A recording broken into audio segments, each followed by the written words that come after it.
सभी बेरोजगार भाइयों को मेरा नमस्कार। आज हम कोई पढ़ाई से रिलेटेड कोई बात नहीं करेंगे, ठीक है। बहुत पढ़ चुके, बहुत कुछ पढ़ लिया। अब आज केवल जो बात होगी वो हमारी केवल बेरोजगारी पर बात होगी, ठीक है। किस पर बात होगी? केवल और केवल बेरोजगारी। क्योंकि आज लगभग 2 या 3 दिन से ट्रेंडिंग पे चल रहा है और सभी जो हमारे टीचर्स हैं वो सारे इस मुहिम को आगे ला रहे हैं, बहुत अच्छा काम कर रहे हैं। मैंने कुछ समय पहले सोचा था कि मैं इस पर वीडियो बनाऊंगा, लेकिन अब चूँकि एक लहर सी दौड़ पड़ी है, उस लहर में शामिल होना बहुत ही आवश्यक है। अपनी बात को पहुँचाना और अपनी बात को आगे लाना, क्योंकि हम अपना हक मांग रहे हैं, ठीक है। क्योंकि आप अगर सोचते हैं कि आपकी बात वहाँ तक पहुँचेगी तो उस पर कार्य किया जाएगा, कभी संभव नहीं। उनको सब मालूम है, ठीक है, यहाँ क्या हो रहा है, बेरोजगार कितने युवा हैं, सारी जानकारी उनको, ठीक है। तो आज मैं इस मुद्दे के लिए कुछ रिटेन में कुछ हमने लिखा हुआ है और वही आज थोड़ा सा, क्योंकि बात ये है कि जो मुद्दा है उससे मैं कहीं भटक ना जाऊँ, इस वजह से मैंने ये रिटेन में लिखा हुआ है, यही जानकारी, ठीक है। तो जो अभी तक ट्रेंडिंग में जो चल रहा है वो मैंने, चूँकि ट्रेंडिंग में है, काफ़ी सारे यूट्यूबर्स जो हमारे टीचर्स हैं, बड़े गुरु हैं जो, उन्होंने, और जो हमारे छोटे भाई बहन हैं, उन लोगों ने ये सब बनाया हुआ है और उसी से मैंने भी वही चीज़ मैं भी दोहरा रहा हूँ, क्योंकि हम लोगों को अब हम ही लोगों को इसके साथ में खड़ा होना पड़ेगा, ठीक है। क्योंकि मीडिया तो बिल्कुल केवल उसको इससे मतलब है कि रिया चक्रवर्ती अब कहाँ जा रही हैं, उनका चौथा इंटरव्यू सीबीआई के साथ कब होगा या 5वां इंटरव्यू सीबीआई के साथ कब होगा, ठीक है। सुशांत सिंह राजपूत की रस्सी थी तो कहाँ फंसी थी? अमिताभ बच्चन को कोरोना हुआ, वो अब उठे हैं, बाथरूम गए हैं, वो अब उठे हैं, उन्होंने मुंह धोया है। इतनी जानकारी के अलावा वो कोई भी जानकारी आपको नहीं दी, ठीक है।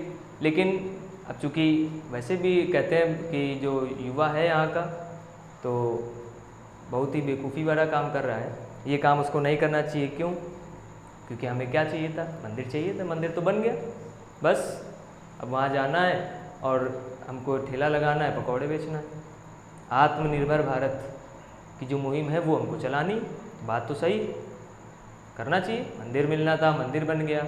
आप अगर पढ़ लिख लेंगे, ठीक है, तो हिंदू मुस्लिम के नाम पर दंगा कौन भड़कवाएगा, है ना। अगर आप जैसे लोग सारे समझदार हो जाएंगे तो इन सब चीज़ों पे कार्य कौन करेगा, इसलिए वो भी ज़रूरी था। लेकिन अब हमें जागना है, ठीक है, तो अब हमें जागना है। और कहते हैं कि कुछ लोग बेरोज़गार हैं, वो क्या कहते हैं कि बेरोज़गार हूँ, फेंकू नहीं। एक फेंकू जैसा कार्य हमें नहीं करना है, हमें कोई चीज़ फेंकनी नहीं, हमें बेरोज़गार केवल हमको बस बात करनी है तो केवल और केवल जॉब पर करनी है। नो जॉब नो वोट, ये सबसे ज़्यादा, इसको आपको ट्रेंडिंग में लाना है, ठीक है। क्योंकि जब उन पर कोई बात आएगी, जो राजनेता हैं वो एक्टिंग कर रहे हैं और जो एक्टर हैं वो नेतागिरी में आ रहे हैं, ठीक है। तो बहुत सारा कुछ उल्टा हो रहा है इस देश में। तो आप लोग देख रहे होंगे कि मतलब अगर कोई बात उन पर आती है तो वो उस पर काम करना शुरू करते हैं, ठीक है। चुनाव आएंगे, अभी सारा काम शुरू कर देंगे। बिहार में चुनाव है, सुशांत सिंह राजपूत का काम चालू है।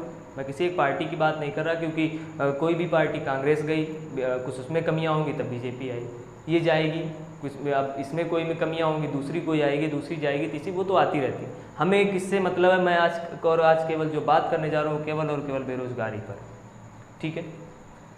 तो जो हैशटैग्स हैं वो हम बता देते हैं आपको।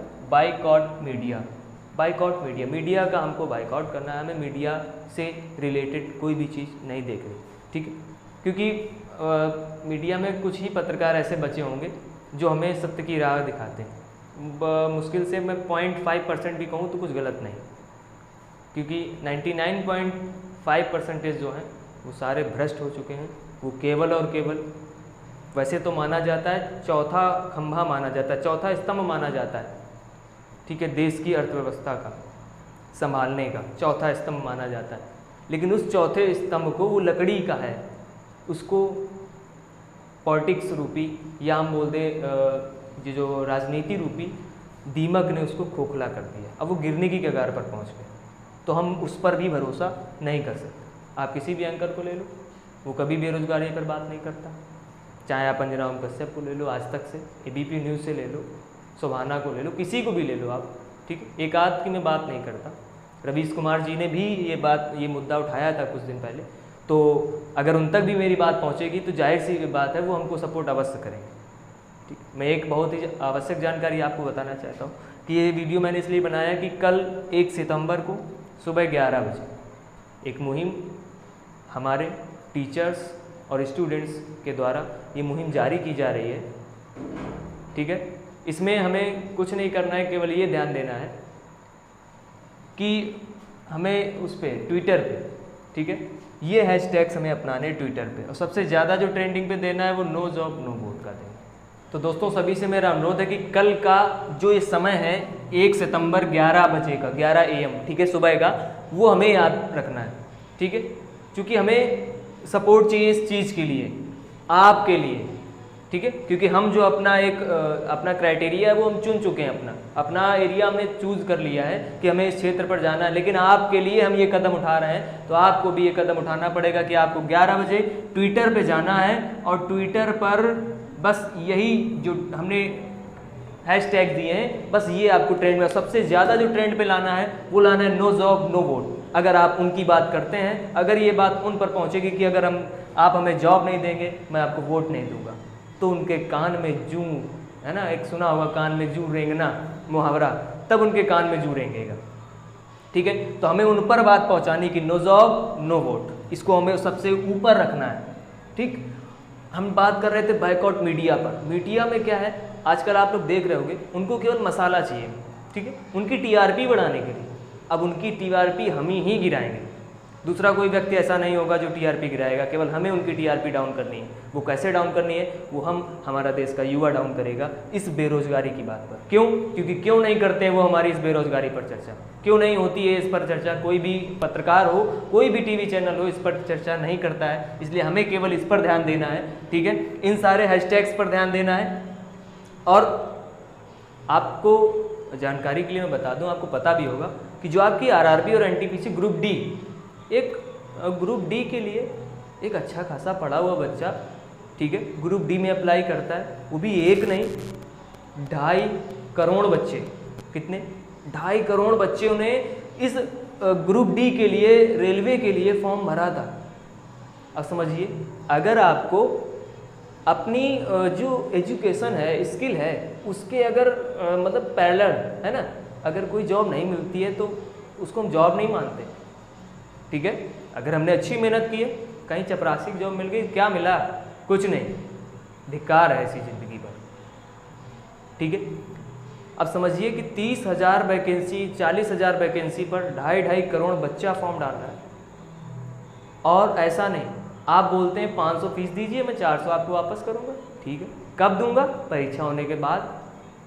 अब 500 की बात आती है, 500 रुपया आप एक बच्चे से लेना, 2.5 करोड़ बच्चों ने फॉर्म भरा है, टोटल इसका कितना हुआ? तो भैया टोटल जो होता है वो 12.5 अरब रुपए। आपने कितने कमाए? 12.5 अरब। ध्यान दीजिएगा जरा, 12.5 अरब रुपए आपने कमाए। और इन 2 सालों में 12.5 का जो ब्याज होता है, क्योंकि मैथ का टीचर हूँ, सारी चीज़ें मैंने कैलकुलेट कर रखी है, 12.5 अरब का जो ब्याज होता है वो केवल और केवल 9 अरब रुपए होता है। वो कहने में केवल और केवल है, बाकी आपने तो 9 अरब रुपया अंदर कर लिया 2 साल के अंदर, और अभी भी वापस नहीं आ रहा, अभी भी कोई डिक्लेयर नहीं। आपने पहले बोला कि हमें कोई एजेंसी नहीं मिल रही पेपर कराने के लिए। अरे जब एजेंसी नहीं मिल रही थी तो वैकेंसी निकाली क्यों? ये भी तो समझिए। अब वैकेंसी आपके यहाँ 1 लाख है, आप 6,000 के लिए वैकेंसी के लिए अप्लाई करवा रहे हैं। बच्चा 2.5 करोड़ आपको फॉर्म भर रहा है, उसने क्या किया? अब देखिए यहीं पर समझिएगा, मान लीजिए कि वैकेंसी 1,000 है, 10,000 बच्चों ने अप्लाई किया, लेना आपको 1,000, जो 9,000 थे उनकी जो फीस आई वो तो आपको मिल गई ना।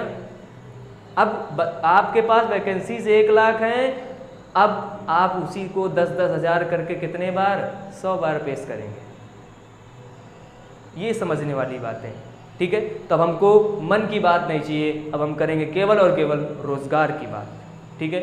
इसलिए बायकॉट मीडिया सबसे पहला जो ट्रेंडिंग है हमारा वो ये है। और जब हम बात करेंगे नो जॉब नो वोट की, तो वो बात पहुंचेगी उन कुर्सीधारी सत्ताधारी राजनेताओं पर जो ऐशो आराम की ज़िंदगी विलीन कर रहे हैं, ठीक है। उनको सारी जो ऐशो आराम की ज़िंदगी देते हैं वो देते हैं हम, और किसके जरिए? वो केवल और केवल वोट के जरिए। तो आज देश का युवा जाग रहा है और आज इस मुहिम पर सब सारे लोग कार्य कर रहे हैं। मैं आप सभी से अपील करूंगा कि कोई भी ये वीडियो बना रहा हो, कोई भी टीचर हो यूट्यूब पर, आप उसका ज़्यादा से ज़्यादा शेयर करिए। मैं चाहता हूँ कोई एक वीडियो भी पहुँचे जो ट्रेंडिंग पे पहुँचे, जो इस मुहिम को करार दे सकता है, आप उसको आगे कीजिए। मैं नहीं कहता हूँ आप मेरा ही शेयर कीजिए, किसी भी वीडियो को आप शेयर कीजिए, ज़्यादा से ज़्यादा शेयर कीजिए, हर जगह फैलाइए, हर बच्चे को एक साथ जोड़िए कि संगठन में ही शक्ति है। तो मेरी केवल और केवल आप सभी से यही गुजारिश है, जितने भी भाई लोग बड़े हमारे गुरुजन जो भी हैं, या मैं कुछ चैनल्स का नाम ले सकता हूँ, एग्ज़ामपुर हो गया, अनअकैडमी हो गया, ठीक है, और अड्डा 24/7 या जो भी आप वाईफाई स्टडी वगैरह, आप उनसे भी कहिए, आप जो भी उनसे जुड़े हो आप उनसे भी कहिए कि आप लोग भी इस पर वीडियो बनाइए, क्योंकि किसी के फॉलोअर्स बहुत ज़्यादा हैं। तो आप लोग केवल हमें क्या करना है, अपना ये वाला ट्रेंड जो है ये अपनाना है, नो जॉब नो वोट। क्योंकि अगर हम चाहते हैं कि हम अपनी बात को वहाँ तक पहुँचाएं और वो हमारी बात पर ध्यान दें, कभी नहीं होगा, मैं बता चुका हूँ, ठीक है। अब जब बात उन पर आएगी, आँच जब उन पर आएगी, तब वो आग से दूर भगेंगे, तब आँच हमें उन्हें पहुँचानी है। तो हमें केवल उनसे ये बात करनी है कि आप हमें जॉब देंगे, हम आपको, तुम मुझे जॉब दो, हम तुम्हें वोट देंगे। ये आज का नारा है और यही हम सब युवाओं को मिलकर ये करना चाहिए, ठीक है, क्योंकि ये आपके लिए हो रहा है, ना कि हमारे लिए, क्योंकि हम तो अपना क्राइटेरिया चुन चुके हैं और आपके लिए ये सब सारी चीज़ें हो रही हैं, ठीक है। आपने कहा कोरोना चल रहा है, हमारा साथ दीजिए, जनता कर्फ्यू लगना है, हमारा साथ दीजिए, दिया आपने कहा थाली बजाइए, बजाई गई, आपने कहा दिया जलाइए, जलाए गए, आपने कहा डोनेट करिए, किया गया, क्या मिला? ये बेरोजगारी है। आप वैकेंसी मांगती कुछ और है, निकालते कुछ और। अभी चुनाव आ जाएंगे, आप एक वैकेंसी निकाल देंगे। यूपी में चुनाव आ रहे हैं, यूपी में योगी जी ने निकाल दिया यूपी पुलिस भर्ती, 1,51,000 पुलिस भर्ती आनी है, परीक्षा भी हो गई, रिजल्ट टांग दिया। क्यों? भैया बच्चे सोचेंगे कि योगी जी अगर आएंगे तभी रिजल्ट क्लियर होगा, नहीं ये भी गई हाथ से। जाहिर सी बात है वोट मिलेगा, वोट मिलेगा, जीतेंगे, फिर वही कहानी शुरू। अब ऐसा नहीं होगा, क्योंकि अब देश का युवा जाग चुका है, विद्रोह पर उतर आया है। और ये विद्रोह, ये जो लहर है जो आपके समय में थी आपको जिताने की लहर, वही लहर आपको गिराने में भी होगी, ठीक है। और ये मैं कोई राजनीतिक माहौल से नहीं कह रहा हूँ, ये मैं केवल बेरोजगारी के लिए कह रहा हूँ, ठीक है। आप कोई ये मत सोचिएगा कि मैं राजनीतिक बात कर रहा हूँ किसी प्रकार की, किसी को अगर नहीं है पसंद आती है तो कोई बात नहीं, ठीक है। लेकिन आज जब हम केवल बात करें, पसंद उन्हीं को नहीं आएगी जो पत्थर में खोपड़ी फेरने वाला काम करते हैं, ठीक है। एक वर्ड होता है अंधभक्ति, वो अगर जो लोग करते हैं उन्हीं को ये बात पसंद नहीं आएगी। मैं जानता हूँ कि चाहे जितना बड़ा अनुभक्त हो, लेकिन मेरी बात को जरूर समझिए, ठीक है। तो मैं सभी से यही गुजारिश करूँगा कि आप लोग 11 बजे का समय याद रखिए और ट्विटर पर जाइए और ये हैशटैग्स अपनाइए, ठीक है, क्योंकि हमारी जो बात है वो देश में अपर लेवल तक पहुँचनी चाहिए। जो सारा अट्रैक्शन है, जो मीडिया है, वो मसाले से दूर हो जाए और वो यहाँ पर ध्यान दे। वैसे मैं नहीं सोचता कि वो देगी ध्यान, एक आध चैनल को छोड़कर। जैसे रवीश कुमार जी हैं, वो हमारा जरूर ध्यान देंगे, वो हमारा सहयोग भी करेंगे अपने चैनल के द्वारा, ठीक है। और कुछ व्यक्ति हैं जो सहयोग करेंगे, लेकिन कुछ हैं उनसे मतलब नहीं, उनको केवल और केवल तलवे चाटने से मतलब है, ठीक है। कुछ मीडिया कर्मी जो तलवे चाटने से मतलब, मीडिया अब वो मीडिया नहीं रह गई है जो पहले थी, बिकी हुई है, ठीक है। तो आज की बात मैं यहीं पर समाप्त करता हूँ। लास्ट बार मैं आपसे बस एक और यही विनती करना चाहूँगा कि बस हमें यूनिटी चाहिए। अगर आंदोलन की ज़रूरत पड़ती है वो भी होगा, हम सब तैयार हैं, हम सब तैयार हैं, वो चाहे स्टूडेंट हो चाहे हमारा टीचर हो, सब लोग तैयार हैं। हम अब ज़मीनी स्तर पर उतर कर आएंगे, धरातल पर उतर कर आएंगे सब लोग, और सब लोग इस आंदोलन में हिस्सा बनेंगे। उसके लिए चाहे जान भी क्यों ना गंवानी पड़े, ठीक है। अगर अच्छी चीज़ कुछ होती है तो बिल्कुल हम सब उसके साथ हैं। धन्यवाद।